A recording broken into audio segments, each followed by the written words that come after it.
Hey everybody, thank you for checking back in with Trampionship Wrestling here on the weekend show. I am, of course, the Tramp. Thank you. I know it's been a while since we put up a new video, so it means a lot that you're coming back to check this out. This is a big weekend for wrestling, and a big week we've just seen. Top story is probably what happened with Enzo Amore. You've probably, well, undoubtedly by now heard about his sexual assault charge and dismissal from WWE. It is important to remember that it is indirectly related to the assault charge. It is more that WWE did not know about it. That is what we are hearing, is that Enzo did not tell them back in October when he knew that there was this investigation going on, that he should have gotten ahead of it. They could have had their people on it, figuring out just what the truth is. We're hearing different things. Some people are trying to poke holes in the accuser's story. I'm not going to get into that. I'm not going to change anybody's mind, no matter what I say anyway, so it doesn't matter. What matters is that this is because he hid it from them, and they got blindsided by it right before the biggest episode of Raw in I don't know how many years. There was a full court press slam on this. They were doing TV the way they do for WrestleMania for this show, and then right before it, boom, huge story. One of their champions is under accusation for rape, and it's just, you can't let them get blindsided like that.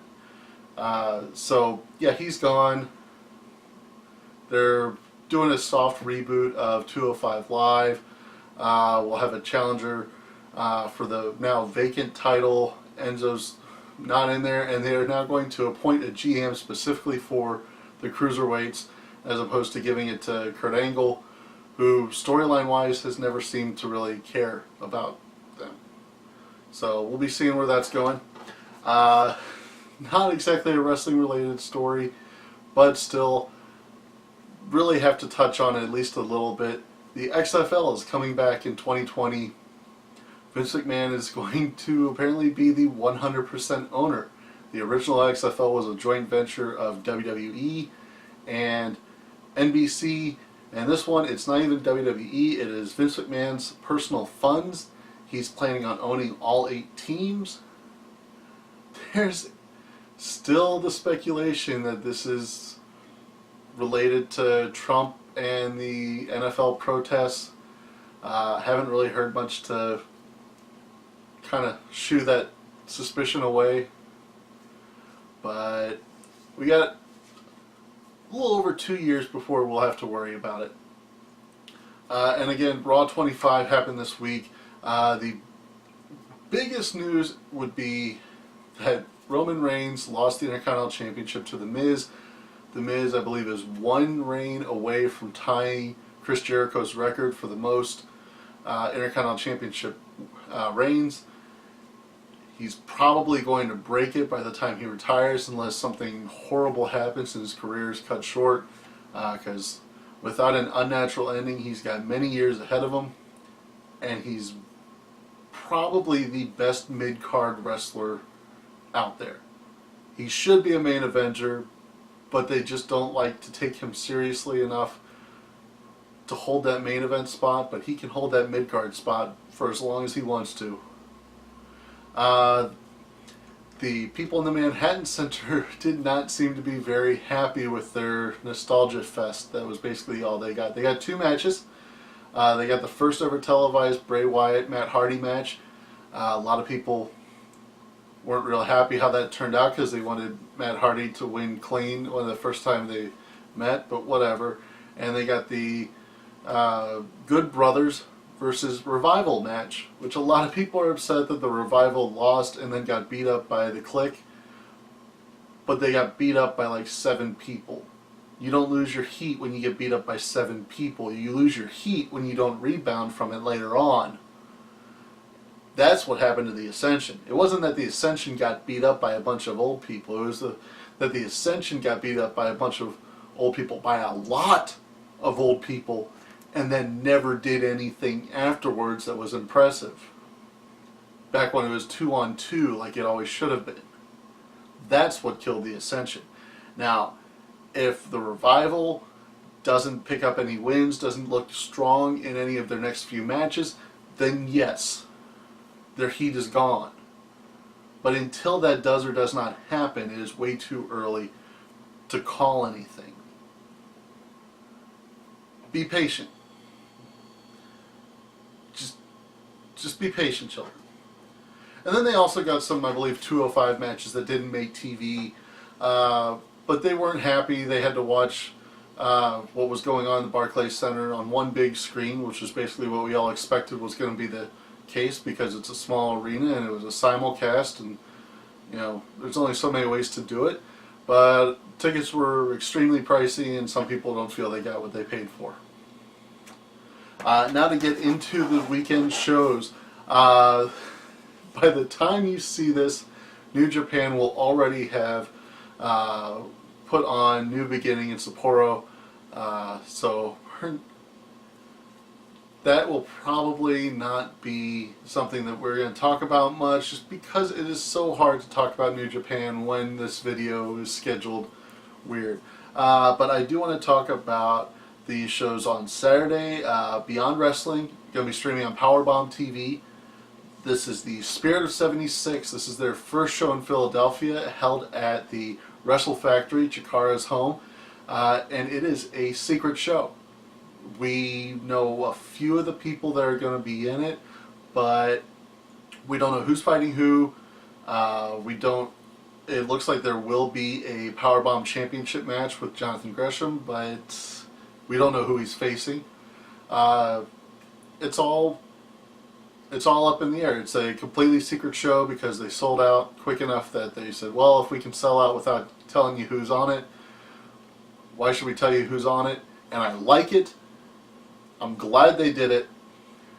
And I'm very excited to see what this show is going to look like. Beyond has been the brightest star in the Powerbomb TV constellation. They are one of my favorite indies right now. I believe that they are probably second only to PWG as far as American indies go right now. They are consistently putting on excellent cards. Now that I can go back and watch some of the older shows that have been uploaded, they've been at this for a while at this level, but now that they are doing live streaming, it's even better. Then on Sunday, they are doing the pregame show for their sister promotion, Women's Wrestling Revolution. The pregame show is not treated the same way WWE treats their pre-shows. So don't just hear pregame show and think it's 2 matches and a bunch of talking heads. It's not. It is another Jonathan Gresham match versus Martin Stone, who you may know as Danny Burch from NXT, Matt Riddle versus AR Fox, Flip Gordon versus Brandon Watts, and Brian Cage versus Josh Briggs. That is a hell of a card on its own, and that is just the lead-in to the main show, which is 5-year plan from Women's Wrestling Revolution. That is live streaming on Sunday. This is before the Royal Rumble. There is Deonna Purrazzo and Karen Q versus Tasha Steelz and Deonna Purrazzo, Karen Q, and Tasha Steelz versus the team Black and Blue. Lufisto versus Skylar. Jordan Grace, who's probably the top prospect, I would say, as far as women on the indies right now, just as far as what she's doing now and how high her ceiling is beyond where she's at now. She's going to take on Sonya Strong. Solo Darling versus Willow Nightingale, Holodead versus Delmi Exo, and Janelle, which is the team of Joey Janela and Penelope Ford, will take on the team of David Starr and Tessa Blanchard. In addition, there is a Rumble match, a Battle Royal, where the winner will face Tenille Dashwood, the former Emma, in her WWR/Beyond debut later on. That is going to be a hell of a show. All those women are going to have something to prove because they're the women that didn't get the call to be part of the first ever Women's Royal Rumble. You know that some indie people are going to have to be making their debut there. Candice LeRae is heavily rumored to be in the Women's Rumble since she just signed on with Performance Center. Tessa Blanchard was rumored. Obviously, she's going to be at this show instead. So a lot of women are going to be trying to make their mark on the indies. This show is going to be one of the better watched women's indie shows in a while because of that. And I think that the people are really going to be bringing it as a result. Saturday night, NXT, we only have 5 matches announced. You got Adam Cole versus Aleister Black. I would expect Adam Cole to win that, but I'm not as confident in that as I feel like I should be. They both have high upsides. Cole winning with the help of his teammates in the Undisputed Era is probably the best way to go, so it lets Black keep a little bit of his heat, but honestly they're both good enough that whoever wins, the loser can still come out of this looking good afterwards. Cassius Ohno versus Velveteen Dream. Velveteen is, I think, a new enough debut and charismatic enough that he has a little bit better chance of surviving a loss and still looking good doing it. So I'm hoping Cassius Ohno gets the win, but on the other hand, Velveteen could get a little bit of a boost up the rankings. I don't think he's ready to be treated as a main eventer, but that doesn't mean that I'm right about that. That doesn't mean that WWE doesn't see it differently, and they might have plans for him.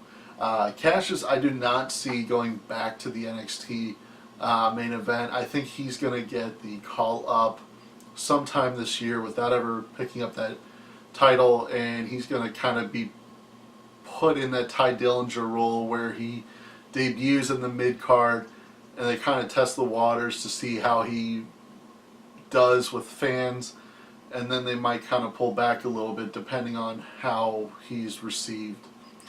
You do have the team of the Undisputed Era. That's Kyle O'Reilly and Bobby Fish defending against the Authors of Pain.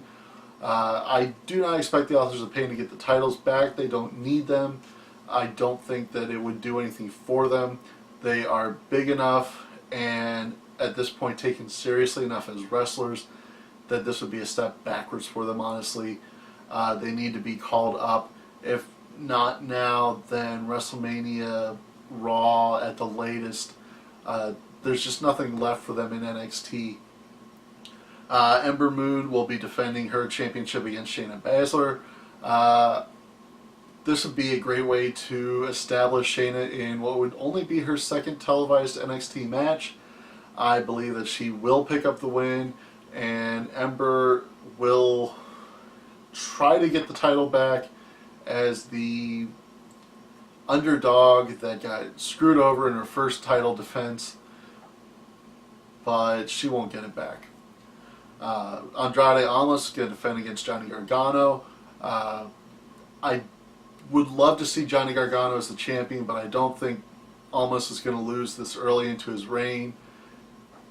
I know he was originally supposed to be continuing his feud with Galloway, so this whole thing is a whole plans change situation. We don't know when Tommaso Ciampa's coming back. He could be healthy by now, and if so, they could use this as his chance to come back and set up his feud with Gargano that could take them through to take over New Orleans. So I'm expecting Almas to walk out with the title on this one. So that would actually be all 3 championship matches won by heels. Not common, but definitely possible. As far as the Royal Rumble, we've got the pre-show matches. That is the United States Open Challenge, or the Glorious Open Challenge, as they are calling it. Bobby Roode is going to take on an unannounced challenger. I would expect that to be an NXT call-up, just because we usually have a couple NXT presences in the Royal Rumble, and I think that this year they're going to use one for this. As far as who it is, I'm going to go out on a limb and say Killian Dane. He was at the Andre the Giant Battle Royal last year. I don't think they're going to bring him back up in the Royal Rumble this year. I think they're going to bring him up in this, and it's going to set a tone that will continue through the show. Gallows and Anderson are going to take on the Revival. This is the big question mark as far as how WWE is looking at the Revival. If Gallows and Anderson not only win but do so convincingly, then it is time to start getting pessimistic about the Revival. But if the Revival either win or look strong in a loss, we have hope. When the Revival was healthy and consistent, they were the best tag team on the planet. I would put them up against any other tag team, anywhere in America, anywhere in Japan, anywhere in Europe, anywhere they wrestle. I would put them up against the Revival and say the Revival does what they do better. I am hoping that they win this and we get a hell of a feud between the Good Brothers and the Revival. We've got the Cruiserweights represented Kalisto, Lince Dorado, and Grand Metalik versus the team of Drew Gulak, Gentleman Jack Gallagher, and TJP. This is a meaningless throwaway. Now that the Zo Train is not a thing, the heels are intermingling again, and it'll probably be the faces that win, but there's no consequences to this whatsoever. This is just thrown away. It'll be a good match, it'll be a fun match, but who wins and who loses doesn't matter. As far as the actual show, you've got Rollins and Jordan defending their championship against the Bar. I would expect Rollins and Jordan to retain, and I think the Bar is going to get moved out of the championship scene at least until we get back around to WrestleMania. 2 out of 3 falls match, Usos versus Gable and Benjamin. I think Gable and Benjamin will pick up the belts. They have really been coming into their own over the past month or so since they've started to really kind of solidify this heel turn. The Usos are as popular as ever, and I think as the face is chasing the belts, there's more for them to do now that they're no longer the heels that are pushing away the New Day. I think now that they're the heels, them not having the belts is the way to go. You got AJ Styles defending the WWE Championship against the team of Kevin Owens and Sami Zayn. I do not expect to see co-champions anytime soon. I saw a version of this match at a house show. Went a lot quicker than I think this match will go. That's not to say they didn't give it time, but it wrapped up a little too neatly when I'm expecting this to have a little bit more BS at the end. I expect the Shane and Daniel Bryan story to progress and for AJ to manage to walk away with his belt at the end. You got Brock defending the Universal Championship against Kane and Braun Strowman. Expect Brock to come out on top. Kane will probably eat the pin. Let Braun continue to look like a monster, and they'll have to figure out what they want to do with him because I don't think they know. As far as both Rumbles go, a lot of people are holding out hope for Ronda Rousey to be a surprise entrant in the Women's Rumble, but there are so many questions about who could actually be in it. I'm expecting to see a few returns from the past. Michelle McCool has been a pretty safe bet for a while now. We'll probably see Beth Phoenix in since she's already working with the WWE on the Mixed Match Challenge as a commentator for that. I would not be surprised to see perhaps Melina come back depending on how she is with other people in the company. I could see her being asked back. Lita apparently is not on great terms with WWE since they didn't invite her to Raw 25 apparently. Don't know the story behind that, but don't expect to see Lita. But Trish Stratus could come back for one bump. It's within the realm of possibility. But as far as who actually wins it, I think the good bet is for Asuka. Especially if Ronda Rousey is not in it. Asuka main eventing, it won't be the last match, but just call it main eventing WrestleMania against Alexa Bliss is probably the most money they're going to get out of the Raw Women's Championship. And this way, there's a storyline reason for her to wait, even though she's already beaten Alexa in a non-title match. This actually helps them out with that corner they painted themselves into. The other way to go would be Becky winning and going after Charlotte and them testing their friendship. That's definitely a possibility, but I think they're going to get to that match a different way. As far as the men's Royal Rumble, a lot of people want to say that it looks like Roman Reigns is going to win, but honestly, I think this one is just up in the air. There are so many different ways they could go with it. The great thing about Brock not wrestling that often is you have so many money matches that can be had with him that either we've only seen once or we haven't seen in years or that we've never seen at all.